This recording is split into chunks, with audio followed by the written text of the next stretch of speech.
Once again, good morning to all of you. I want you to sit with alert position, sit straight. Okay. Take down a notebook and note down what I am going to say. From today onwards, I will be interacting with CA Inter 46th regular batch students on regular basis. And whatever I am going to say, it's purely meant for with respect to the preparation, how you need to prepare various subjects. My main focus will be on helping you to prepare this much huge syllabus in a very scientific and easy manner. So I want all of you to note down whatever I'm going to say in a separate notebook and try to implement at least a few points of them on regular basis. Now, let us see what is the agenda of today's meeting. So today's agenda is how we need to interpret a problem, how we need to understand a problem. So frankly speaking, this is one of the important skill required to score wonderful marks in problematic subjects. You note pretty well what is the significance of problematic subjects in CA course. I don't think you might have observed it. At least 50% of the marks in your public exams will be from problematic subjects. Why problematic subjects are very important for us? It's very scoring. It helps you to come out of aggregate problem. If you are not good at problematic subjects, it's not so easy to score aggregate marks. So that's why everybody must score wonderful marks in problematic subjects.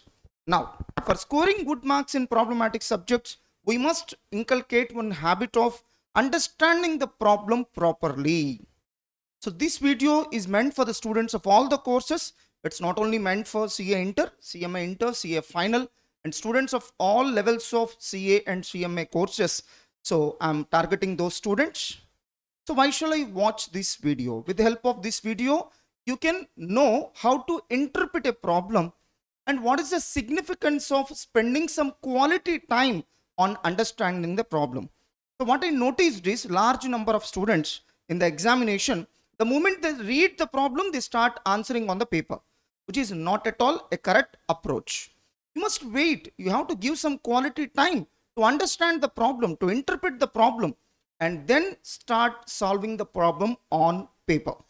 When you read the same problem for the second time, you will definitely be able to identify some more areas which you have not noticed in the first reading. So what you need to learn from this? Read the problem twice. Then why don't you note it down? That is one important quality you require.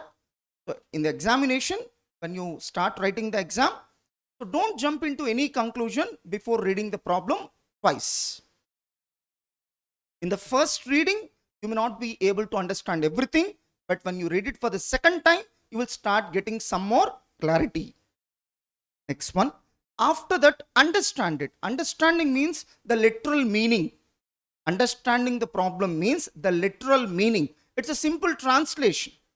And the third one is interpreting. Interpreting means understanding is different, interpretation is different. That is analyzing. Interpretation is something like analyzing, trying to understand the problem in a different manner, try to understand the problem in various dimensions and trying to visualize the answer.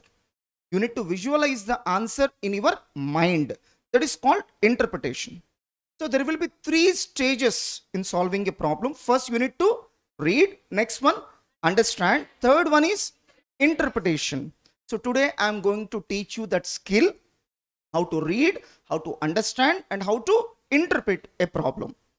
Now, at the end, start solving the problem on the answer sheet given in the exam.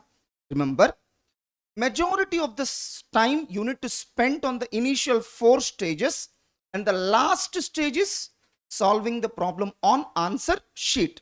Don't be in a hurry to solve it on paper. So you better do all the prior steps without skipping anything, and the chances of getting the correct answer will be very high in the public exam.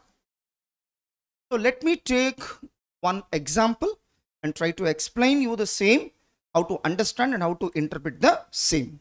So I will read this problem twice. As I've already told you, don't jump into any conclusions in the first reading. You need to read the problem at least twice. Now let us first try to read the problem. The next stage is understanding. The next stage is interpretation. First stage is reading the problem. Swastik Limited manufactures a special purpose machine tools have two divisions which are periodically assisted by visiting team of consultant. Here we need to understand the meaning of a technical word consultant. Who is this consultant? He is not our employee. He is not our employee. He is an expert. He is an expert. He is a freelancer. So he will give you some advice. Next one. The management is worried about the steady increase of expenses in this regard over the years. What is the meaning of this? Why the management is worried about? As these expenses are increasing year on year. An analysis of last year expenses reveals the following. Okay. Consultant remuneration 2.5 lakhs. Travel and conveyance 1.5 lakh. Accommodation expenses 6 lakhs. Boarding charges 2 lakhs. Special allowances 50,000. Total is 12 lakh 50,000. The management estimates accommodation expenses to increase by 2 lakhs annually over the next 5 years. As part of the cost reduction drive, Swastik Limited is proposing to construct training center to take care of the accommodation requirements of the consultants. This center will additionally save the company 50,000 in boarding charges and 2 lakhs in the cost of executive training program hitherto conducted outside the company premises every year.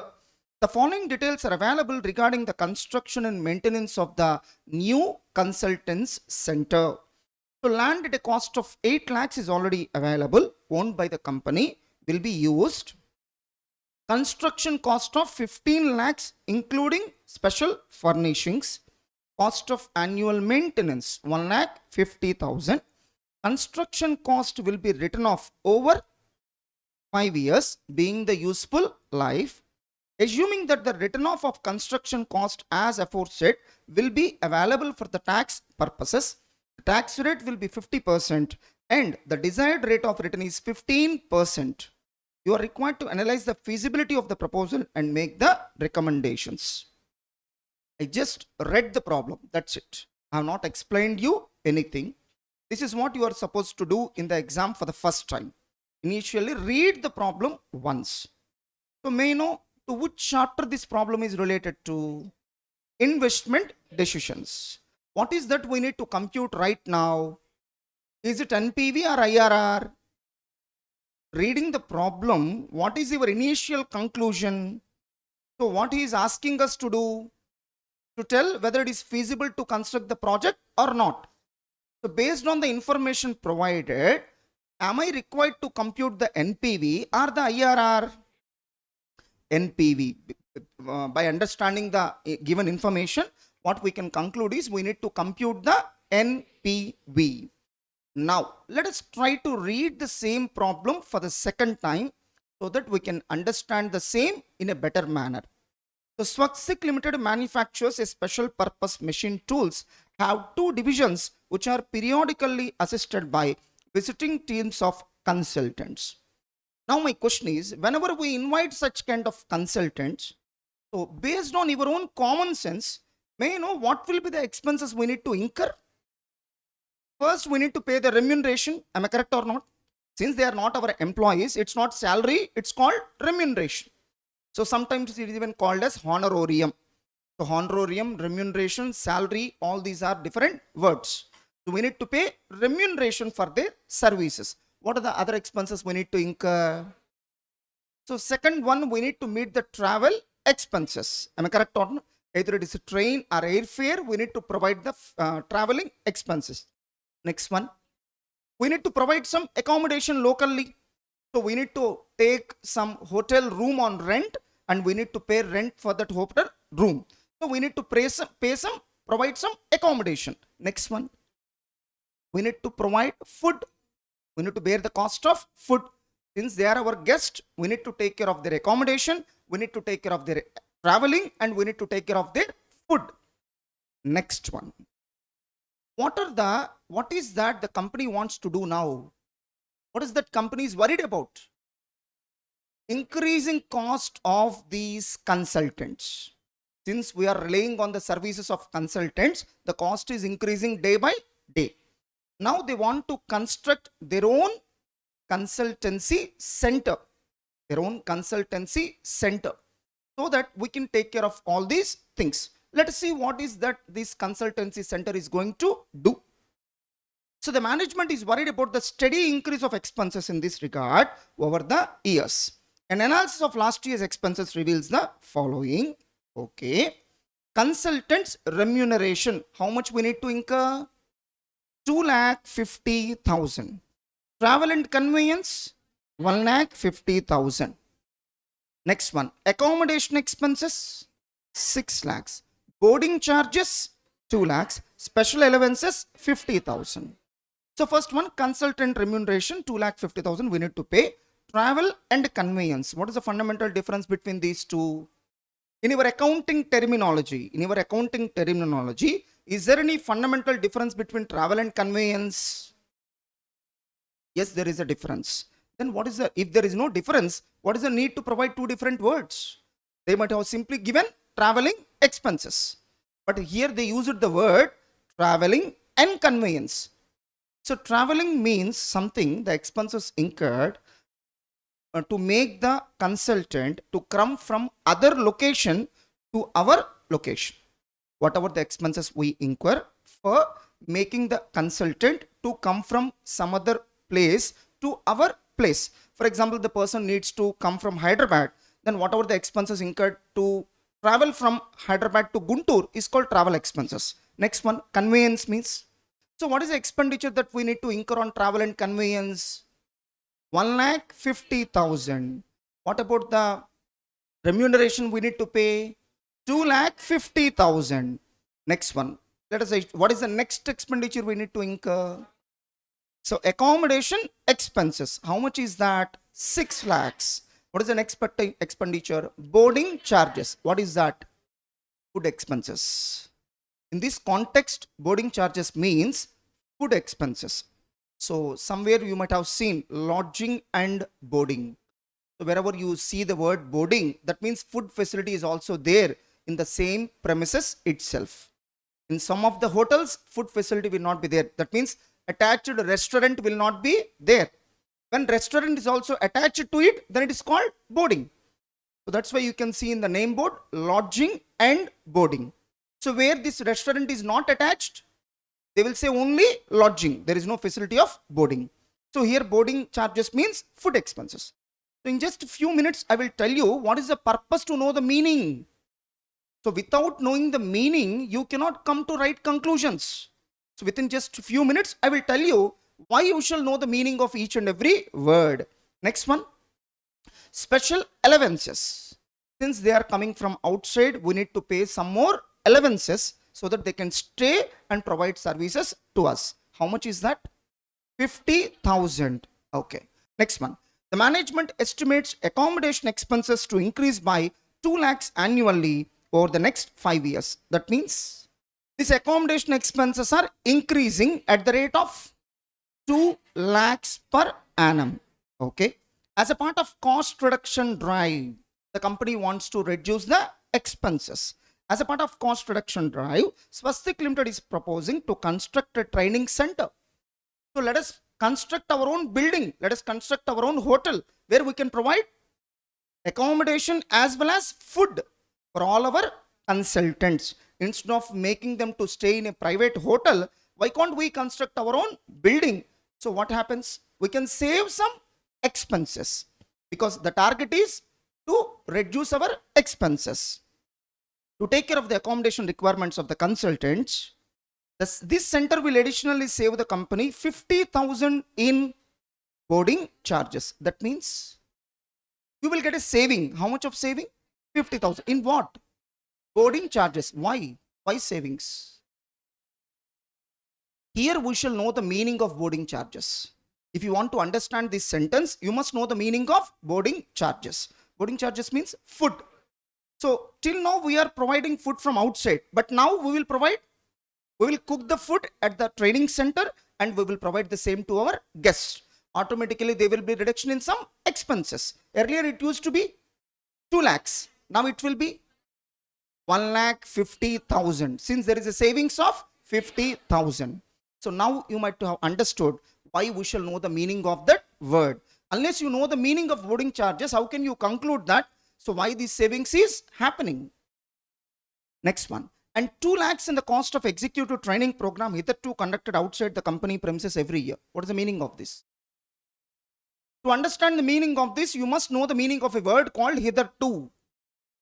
Hitherto means till now. Ippati varaku. Ippati varaku. So till now you might be in a wrong notion that if my English is not good, I can still perform well in problematic subjects. It's wrong. It's wrong. Even for better performance in problematic subjects, you must focus on improving your communication skills, especially vocabulary. You must know the meaning of each and every word given in the problem. So what you learned from this discussion? Vocabulary is very important. Whenever we find a new word, you shall identify the meaning of the same in a dictionary. So here hitherto means till now. Now tell me the meaning of that sentence. If we construct the training center, we will have some savings. What is that saving? Every year we are conducting training programs to our managerial staff. How much is the savings that we can get by giving that the same training in our own premises? 2 lakhs. Where we are conducting this training program till now? Outside. So now we will be conducting the same in our own building. As a result, we can save around 2 lakhs. Next one. So the following details are available during the construction and maintenance of the new center. First one, land at a cost. What is the cost of the land? 8 lakhs. Good. Construction cost is how much? 15 lakhs, including special furnishings. What is this furnishings? Furnishings is a broad word which includes furniture, curtains, and all other interiors. Everything inclusive is called as a single term called furnishings. So we are not only constructing the building, we are taking care of all the interior design aspects also. For that, how much we need to incur? 15 lakhs. Okay. Cost of annual maintenance cost? 1,50,000. Since it's our own building, we need to take care of the maintenance also. So construction cost will be written off over 5 years, being the useful life. What is the useful life of this building? 5 years. Assuming that the write off of construction cost as aforesaid will be available for tax purposes. What is the meaning of this sentence? Will be available for tax purposes. So it is an indirect indication of method of depreciation to be followed. Is there any clue in the problem with respect to the rate of depreciation? 10%, 15%, 20%. So anywhere in the problem, have you noticed the rate of depreciation being given? No. Then what should be the rate of depreciation? If nothing is mentioned, straight line method of depreciation. There is one more clue hinting straight line method of depreciation. Can you identify that clue? Write off. Write off. There is a word called write off that indirectly indicates straight line method of depreciation. So assuming that the write off of construction cost, write off word is generally used when in case of straight line method of depreciation, will be available for tax purposes. Why this sentence is given? Will be available for tax purposes. Is straight line method of depreciation allowed as per income tax? No. What is allowed? WDV method of depreciation. But what is the sentence giving there? Assume that straight line method is allowed as per Income Tax Act. That's an indirect indication being given to us. The tax rate will be 50%. And the desired rate of return is, what is this desired rate of return?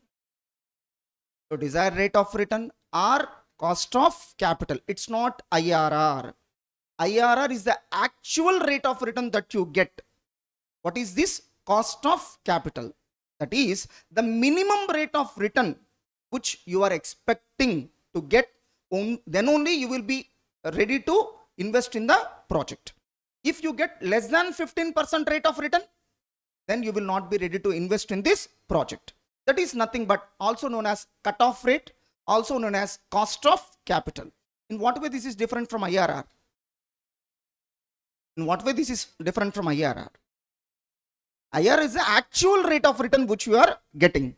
If I get less than 15%, I will not invest. If I get more than 15%, I will invest. But 15% is the minimum rate I should get, which is an indirectly indication of cost of capital. Now, let us try to answer the same. Get ready with the notes. First, let us try to calculate present value of cash outflows. That's how we need to compute the NPV. First step will be present value of cash outflows. Can you identify what will be the outflows of this project? In accounting language, what I am trying to ask is capital expenditure. What is a capital expenditure I need to incur in this project? That is my question. First one, note it down. First, we need the land. Am I correct or not? Note it down. Cost of land. How much? 8 lakhs. Next, we need to incur amount on construction. So note it down. Construction cost, including furnishings, 15 lakhs. Cost of land is 8 lakhs. Construction cost, including furnishings, is 15 lakhs. Total is, okay, this is a blunder mistake. It's completely wrong. It's completely wrong. Remember, you are not doing accounting, you are doing financial management. In accounting, our duty is to consider each and every expenditure, each and every inflow, each and every outflow. But what we are going to do in financial management? Decision making. What we are going to do is decision making. In decision making, certain expenses are irrelevant. That means they needs to be ignored. While taking decisions, we need to ignore certain expenses. One such expense is, note it down, sunk cost. There is a technical word called sunk cost. తెలుగులో చెప్పాలంటే అయిపోయింది ఏదో అయిపోయింది, దాని గురించి ఆలోచించొద్దు. Already అయిపోయిన ఖర్చుని మీరు కన్సిడర్ చేయొద్దు. Now tell me, are you purchasing this land for the purpose of this project? No. That is how you need to check whether it is a sunk cost or incremental cost. Incremental cost means we need to incur only if this project is implemented. Sunk cost means that was already done.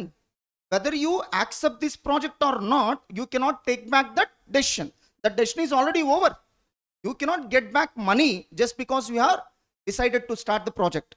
You cannot get back money just because you have decided not to continue the project. So whether you continue this project or not, that decision is already over. And that kind of expenditure is called sunk cost. In this particular case, cost of land is a sunk cost. Now what you need to do? You need to ignore. You need to ignore. So cost of land is 0. Reason, within the brackets you mention the reason. Sunk cost. The decision is already over. You cannot change the decision by accepting or rejecting this project. How to identify whether it is a sunk or incremental cost? Very simple. Can we take back that? Are we incurring it just for the sake of project? No. Then it is sunk cost. Next one. Cost of construction cost is 15 lakhs. Is it sunk cost? No. Why? We need to incur only if we accept this project. If we don't want to accept this project, we need not incur the construction cost of 15 lakhs. And that kind of cost is called incremental. In financial management, while taking a decision, we need to consider incremental cost only. Other costs we need to ignore. Okay, construction cost 15 lakhs including special furnishings. It is incremental in nature. That's why we have taken. So right now we are computing present value of cash outflows. Now my question is, while calculating the present value of cash outflows, we have ignored the cost of land. Why? Sunk cost. We have considered the construction cost of 15 lakhs. Why? incremental in nature. Now my question is, shall I need to consider annual maintenance cost or not? In the first step of present value of cash outflows, the name itself says present value of cash outflows. So its main purpose is, what is the initial investment I need to make for accepting this project? Is this investment or expenditure? I don't know where you learned that annual maintenance cost is an investment.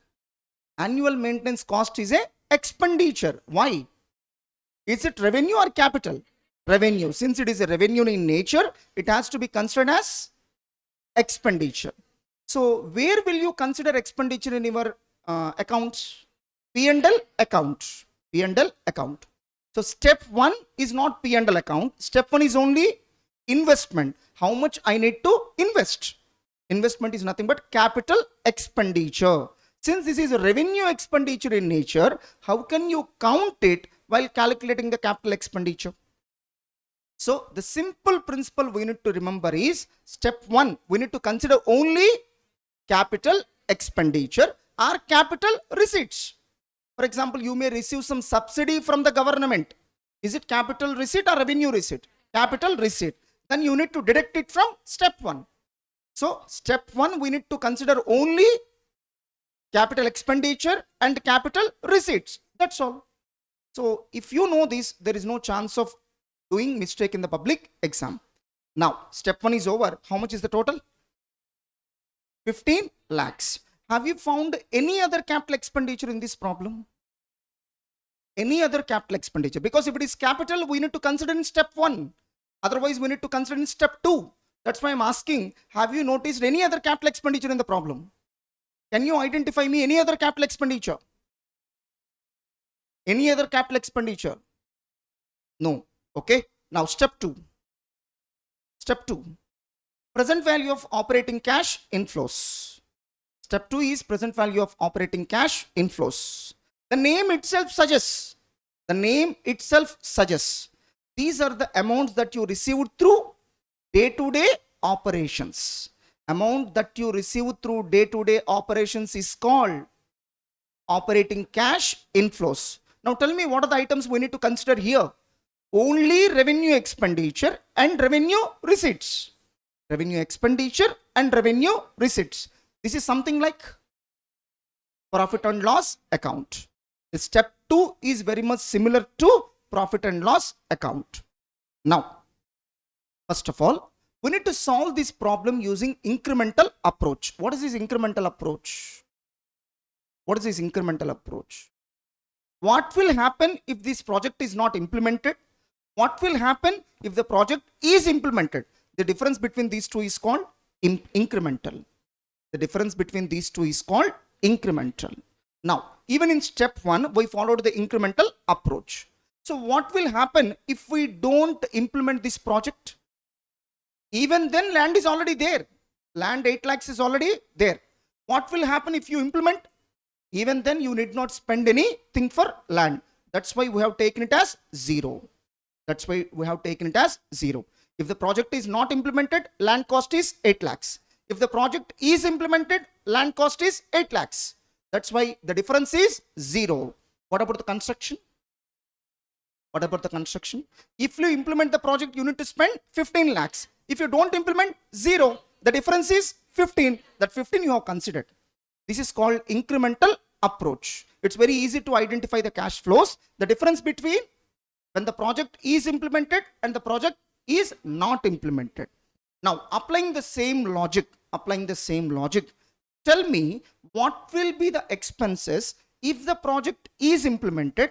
What will be the expenses if the project is not implemented? I just know the difference. Shall we identify one after another? Okay. What will be the first expenses that we need to incur? Consultant remuneration. Now tell me, what will be the remuneration to be paid to consultant if we don't implement this project? 2,50,000. If I implement this project, same 2,50,000. Someone told 4,50,000. Can you justify why 4,50,000? Can you justify why 4,50,000? Here you need to apply the common sense. Here you need to apply the common sense. Let us assume you are invited as a chartered accountant for some consultation by a company. Will your remuneration differ if the accommodation is provided in a hotel or if the accommodation is provided in a guest house? Are you going to change your remuneration? No. That is the common sense point. And nowhere mentioned in the problem that there will be difference in the remuneration if we construct our own building. Is there any clue in the entire problem? Can you show me that clue? I have not found any such clue. Then why you said 4,50,000 may I know? Present value of operating cash inflows, simple statement, 2 columns, one is particulars, another one is amount. Now, tell me, consultant's remuneration, how much you need to write? 0. What you need to write is 0. This is called incremental approach. What is the amount that you need to consider? The difference between the expenditure when the project is not implemented and the project is implemented. How much is remuneration if the project is not implemented? 2.5 lakhs. How much is remuneration if the project is implemented? 2.5 lakhs. Then what is the benefit that you are going to get by constructing this project? 0. 0. So don't forget, here we need to consider the benefits and extra cost we need to incur by implementing this project. What is the extra benefit that you will get by implementing this project? When it comes to remuneration, it is 0. No increase in expenditure, no decrease in expenditure. Technically, this is called common cost. Note down the word common cost. The cost will remain same whether the project is implemented or rejected. That kind of expenses needs to be ignored. What is the other expenses which we need to ignore? Sunk cost. Sunk cost. Where did you learn this? Step 1. Step 1, we already noticed that sunk cost has to be ignored. So here we learned one more expenditure which we need to ignore. That is common cost. What is the meaning of common cost? The cost will remain same whether we accept the project or reject the project.